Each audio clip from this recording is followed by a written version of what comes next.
G'day, welcome back to day number 25 of 30 days of Lightroom Mobile. This one here, manual focus on the iPhone, is really good.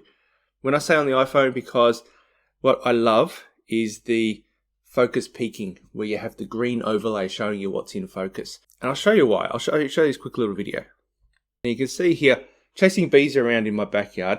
And when you have the green overlay, you can see exactly what's in focus there. So as I'm in there, you can see I'm rocking back and forth. I'm not adjusting the manual focus, but the green overlay shows me exactly where that bee is. Pretty cool, isn't it? It makes it so much easier, because then you have, especially when there's so much clutter and so much going on, and you're looking at a tiny little screen, and that's how I get tack-sharp photos. And then it's the editing. Obviously, the editing is where you really take your sharpness to the next level. Here we go. This is what it looks like. So now I'm in Pro mode, okay? And if I just double tap or hit the reset at the top, it goes back to normal. Okay, so I've set this up. Now, when we remember, day number 1, I told you, introduce you to a few shortcuts. Tap the screen, we'll focus it. Okay, and when I lock it, brighten it up a bit. Now that I've locked the exposure, now I can tap where I want to focus. So pinch and zoom. Okay, if I can focus on the back here, focus on that, and then the little Eiffel Tower goes out of focus. Tap on there again. Now another thing you can do is I can long press, and look what happens when I long press. The green overlay comes out and displays. Okay, bring that a bit closer, that a little bit further away. Okay, long press, and you can see the difference when I long press there. Boom, that becomes so much more in focus. So that's one way of doing it. To undo that, we just double tap on the screen elsewhere. Okay, it took me ages to work that out. And that's why I love really get in there and look for little shortcuts and things like that you won't find on YouTube. So things that I found myself becoming a little bit stuck. And that is, hey, I've locked it.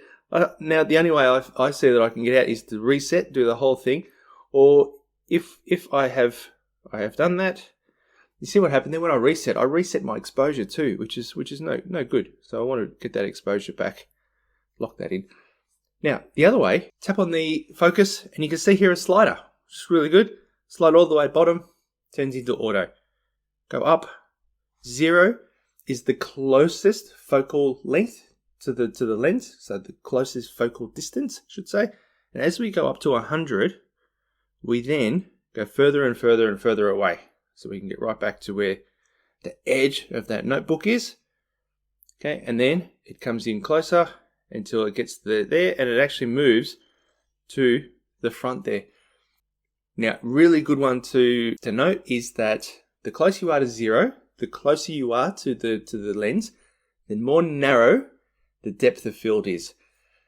Now, mindful of not throwing jargon out there, this whole series, but depth of field is basically what is in blur. So you have out of blur, in blur, and then out of blur again. And that's what most cameras work that way. And having a narrow depth of field, the real benefit of that is that you get real background blur. Unlike yesterday with portrait mode, where it's artificial algorithms, very smart, very clever. This is real background blur. So the optics creates this, and that depth of field is what does it. And a lot of people don't think you can do that with a smartphone, but you can. This is how you do it. You're getting nice and close, and choosing the right lens works as well.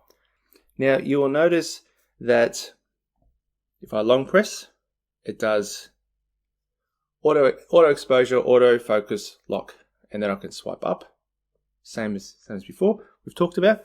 Okay, I can zoom in and go, you know what? That's not quite sharp. That's exactly where I want it to be. And then we can zoom back out again.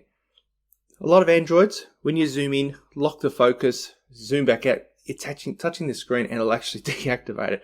With the iPhone, you need to double tap, tap elsewhere to unlock it. There we go, so that's unlocked. Okay, there. And I'm pretty happy with that. And we tap on the back there and it will change focus to there. Another thing with here is that with the iPhone that I really like is that if I get in really close here, okay, I'm going to lock that. Okay, change the brightness. If I tap on the 3x lens, it just magnifies.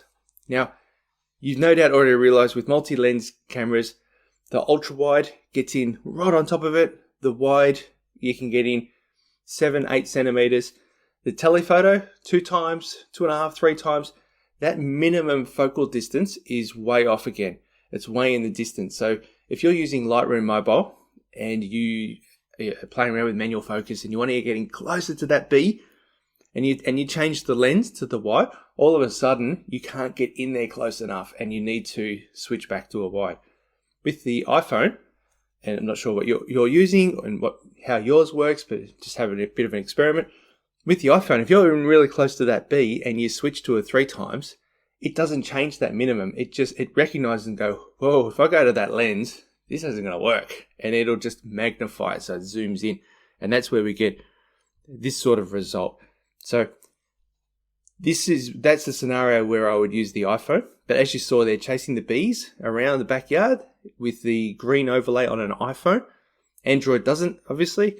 That's when I would start using the Lightroom Mobile. Okay, so hopefully that explains when I would use Lightroom Mobile, when I would just go to the iPhone. And thank you again, and I'll see you tomorrow. Bye-bye.